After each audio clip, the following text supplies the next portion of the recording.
Lebih sayang anak, Rizky Bilar sebut istri cuek dan berubah. Tangis Lesti pecah ungkap pesan haru. Pasangan Rizky Bilar dan Lesti Kejora tiap harinya terlihat selalu romantis dan harmonis. Apalagi sejak hadirnya anak pertama mereka, Rizky Bilar dan Lesti Kejora terlihat selalu sibuk mengurusi putranya tersebut. Tak hanya sibuk mengurusi sang putra, Lesti Kejora dan Rizky Bilar juga kerap terlihat sibuk kala membuat konten untuk kanal YouTube-nya.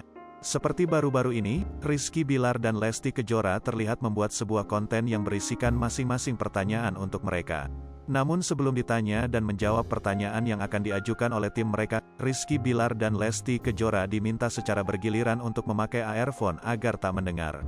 Tim mereka pun akhirnya memberi pertanyaan kepada Lesti Kejora yang kemudian langsung dijawab oleh Ibu Leslar. Namun saat menjawab pertanyaan yang ditanyakan oleh tim, Lesti Kejora terlihat menangis. Ternyata tim mereka menanyakan terkait pesan terakhir yang ingin disampaikan kepada pasangan ketika tidak ada lagi. Pertanyaan itu pun seketika membuat Lesti Kejora menangis. Lesti pun mengungkapkan pesan terakhirnya untuk Rizky Bilar sembari menangis bak seolah-olah akan terjadi sesuatu. Mungkin selama hidup kakak banyak ketemu dengan teman-teman perempuan dengan berbagai macam karakter. Ada yang sayang sama kakak karena apa, ada yang sayang sama kakak karena ini. Mungkin kakak selalu bilang Dede ini cuek, kakak sering bilang, kamu sayang gak sama kakak?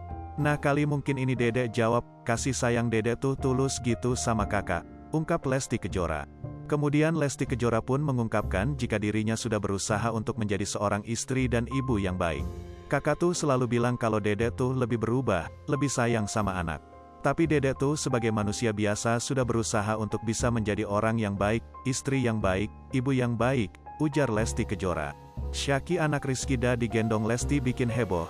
Sebuah video menunjukkan momen Lesti Kejora meminta Syaki dari Nadia mantan istri Rizkyda untuk digendong olehnya.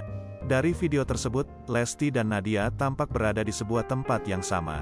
Mereka terlihat sedang menikmati jamuan makan bersama. Ada pula keluarga Iis Dahlia dalam video tersebut. Dikutip dari akun TikTok @nanalulu, ekspresi Nadia manakala memberikan Syaki untuk digendong oleh Lesti tuai sorotan. Banyak netizen yang menilai bahwa Nadia seolah tak suka anaknya digendong oleh Lesti. Wajah datar dari Nadia tersebut sontak jadi perbincangan netizen. Banyak netizen yang mengaitkan masalah Nadia dan Lesti di masa lalu. Seperti yang diketahui, Nadia dan Lesti sama-sama pernah jalin hubungan dengan Rizkyda. Putus dari Lesti diketahui Rizkyda langsung menikah dengan Nadia. Namun nahas pernikahan tersebut tak berakhir indah. Dalam video tersebut, Lesti tampak senang bisa berkesempatan menggendong Syaki. Syaki tampak dipangku oleh Lesti dan merasa nyaman berada di pelukan Lesti. Tripopo TV, jangan lupa komen, like, dan subscribe, serta tonton terus berita-berita terupdate lainnya ya.